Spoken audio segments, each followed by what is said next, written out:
के उड़ीसा राज्य के पुरी में चमत्कार की एक ऐसी कहानी है जिसे समझ पाना साइंस के बस की बात नहीं है। यहाँ पे कोई साउंड ऑफ एनर्जी काम नहीं करती है। यहाँ हवा अपोजिट डायरेक्शन में चलती है। यहाँ 17 बार राजा महाराजा ने हमले करवाए, लेकिन आज भी वो जगह बिल्कुल ठीक है। हिंदू मान्यता में 4 धाम होते हैं: बद्रीनाथ धाम, द्वारकाधीश धाम, रामेश्वरम और जगन्नाथपुरी। और ये कहानी है जगन्नाथपुरी की, जहाँ पे आज भी श्री कृष्ण का दिल धड़कता है। इस मंदिर के कुछ ऐसे रहस्य हैं जिसके बारे में सुन के आपके होश उड़ जाएंगे। वेस्टर्न कल्चर फॉलो करते करते आज हम ऐसे मोड़ पे आ गए हैं कि लोग भगवान के होने या ना होने पे सवाल उठाने लगे हैं। अब यही सवाल मैं आपसे वीडियो के बाद पूछूंगी। चलिए देखते हैं। हर मंदिर में जहां मूर्तियां मेटल और स्टोन से बनती है, वहीं जगन्नाथपुरी में लकड़ियों से बनी है। ऐसा क्यों, चलिए जानते हैं। 3120 बीसी में जारा नाम के एक शिकारी ने शिकार करते समय गलती से श्री कृष्ण के पैरों में चला दिया, जिससे श्री कृष्ण की मृत्यु हो गई। जारा ने श्री कृष्ण का देह संस्कार किया, वो भी पूरे रीति रिवाज के साथ। पर जब उनकी चिता शांत हुई तो जारा ने देखा एक मेटल से बनी हुई चीज जो कि चमक रही है, वो अभी तक जली नहीं। तो जारा को समझ नहीं आया कि आखिर ये चीज है क्या। तो उसने उठाया और उसे बेचने के लिए निकल पड़ा। तो उसे खरीदना तो दूर, किसी ने उसे हाथ भी नहीं लगाया। फिर आखिरी में जारा थक हार कर उस मेटल से बनी चीज को लकड़ी पर रखकर पानी में बहा दिया। गुप्त साम्राज्य के समय अवंती के राजा इंद्रदेव, जो कि विष्णु जी के बहुत ही बड़े भक्त थे, उन्हें एक दिन विष्णु जी सपने में आकर एक नदी में डुबकी लगाने को कहा और ये भी कहा एक लकड़ी के तने में उस नदी में मैं तुम्हें मिलूंगा। फिर अगले ही दिन राजा उस पानी में डुबकी लगाने के लिए चले गए। फिर थोड़ी ही दूर उनको एक लकड़ी का तना भी दिखा। बिना देरी किए राजा उस लकड़ी तक पहुँचे और उसे महल ले आए। फिर राजा ने बहुत ही नामी काश्तकारों को बुलाया, लेकिन उनमें से कोई भी उस लकड़ी से मूर्ति को नहीं बना पाया। फिर कुछ दिन बाद एक काश्तकार महल में आया। उसने राजा से कहा कि ये मूर्ति मैं बनाऊंगा, लेकिन मेरी एक शर्त है। राजा ने उस काश्तकार से शर्त पूछी, क्योंकि राजा किसी भी शर्त को मानने को तैयार थे।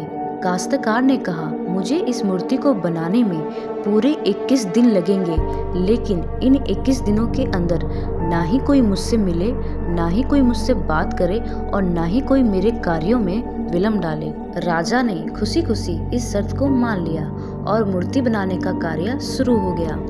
रोज मूर्ति बनाने की आवाजें भी आती थी, लेकिन धीरे धीरे वो आवाज आना बंद हो गई। अवंती की रानी को लगा शायद भूख प्यास से काश्तकार मर चुका है, इसलिए जहाँ पे मूर्ति का कार्य चल रहा था उस गेट को खुलवाने की जिद की और राजा को उनकी जिद माननी पड़ी।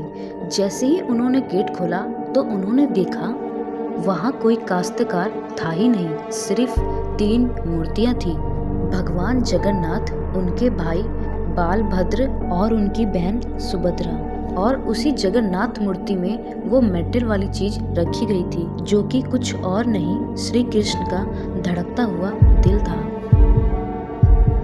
कहा जाता है कि श्री कृष्ण का दिल आज भी जगन्नाथ टेम्पल में धड़कता है। यहाँ पे 12 साल में एक बार मूर्ति को बदला जाता है और जिस दिन मूर्ति को बदला जाता है उड़ीसा की सरकार वहाँ की बिजली काट देती है ताकि इसे कोई देख न पाए, और जो इस मूर्ति को बदलता है उसकी आंखों पे पट्टी बांध दी जाती है ताकि वो भी ना देख पाए, क्योंकि पुरानी मूर्ति में से श्री कृष्ण जी का दिल निकालकर नई मूर्ति में रखा जाता है। अगर किसी ने इसे देख लिया तो उसे अपना देह त्यागना होगा, उसी समय उसकी मृत्यु हो जाएगी। इस मंदिर की 9 रहस्यमय बातें हैं जिसका आंसर आज तक कोई नहीं निकाल पाया। जैसे कि आपने देखा होगा, जो फ्लैग होता है वो अपने डायरेक्शन में लहराता है, लेकिन जो जगन्नाथ के टॉप पे फ्लैग है वो हवा के अपोजिट डायरेक्शन में लहराता है। और टॉप पे जो चक्र है उसे आप किसी भी डायरेक्शन से देख लो, वो आपको आपकी ही साइड दिखाई देगा।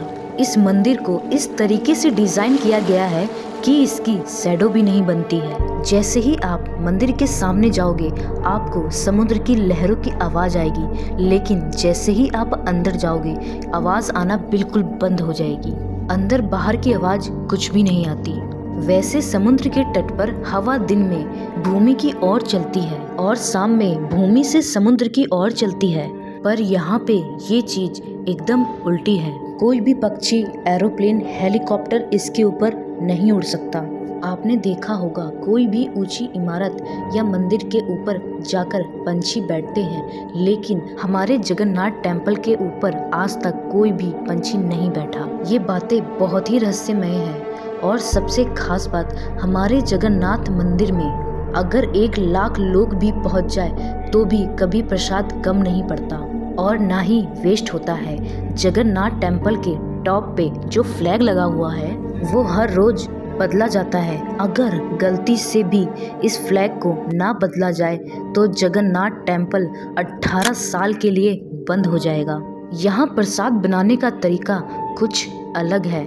यहाँ 7 मिट्टी के बर्तन एक दूसरे के ऊपर रखे जाते हैं और नीचे मिट्टी की आग होती है। सबसे ज़्यादा शॉकिंग की बात तो ये है, जो सबसे ऊपर बर्तन होता है वो सबसे पहले पकता है और जो सबसे नीचे वो सबसे आखिरी में। जबकि इस केस में तो नीचे वाला पहले पकना चाहिए और ऊपर वाला सबसे लास्ट में।